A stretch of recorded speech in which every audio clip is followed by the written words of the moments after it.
കാസർകോട്ടെ UDF പ്രചാരണത്തിൽ വീണ്ടും കല്ലുകടി. DCC പ്രസിഡന്റ് ഹക്കീം കുന്നിൽ ശൈലി മാറ്റാതെ മുന്നോട്ട് പോകാനാകില്ലെന്ന നിലപാടിലാണ് സ്ഥാനാർത്ഥിയായ രാജ്മോഹൻ ഉണ്ണിത്താൻ. പ്രചാരണ പരിപാടികളുടെ ആസൂത്രണം പാളിയെന്ന് ഉണ്ണിത്താൻ മീഡിയ വണ്ണിനോട് പറഞ്ഞു. രാവിലെ നടന്ന UDF നേതൃയോഗത്തിൽ നിന്നും രാജ്മോഹൻ ഉണ്ണിത്താൻ ഇറങ്ങിപ്പോയി. ഇലക്ഷൻ പ്രചാരണം ആരംഭിച്ചിട്ടും കാസർഗോഡ് DCCയിൽ സ്ഥാനാർത്ഥി പ്രഖ്യാപനത്തെ തുടർന്നുണ്ടായ പ്രശ്നങ്ങൾക്ക് പരിഹാരമായിട്ടില്ല.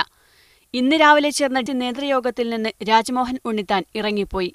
പിന്നീട് UDF നേതാക്കൾ ഇടപെട്ടതിനെ തുടർന്നാണ് ഉണ്ണിത്താൻ യോഗത്തിലേക്ക് മടങ്ങിവന്നത്.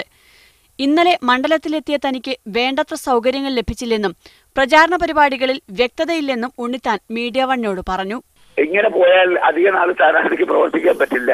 അതുകൊണ്ട് നിങ്ങൾ എല്ലാവരും കൂടി ഇരുന്ന് കൂട്ടായിട്ട് ആലോചിച്ച് സ്ഥാനാർത്ഥിക്ക് ഒരു ലിസ്റ്റ് തരിക. ഓരോ ദിവസം എവിടെയൊക്കെ സ്ഥാനാർത്ഥി പോകണം, ആരെയൊക്കെ കാണണം, എന്ത് ചെയ്യണം. നേതൃയോഗത്തിൽ DCC പ്രസിഡന്റ് ഹക്കീം കുന്നിലിനെതിരെ ഒരു വിഭാഗം നേതാക്കൾ വിമർശനമുന്നയിച്ചു.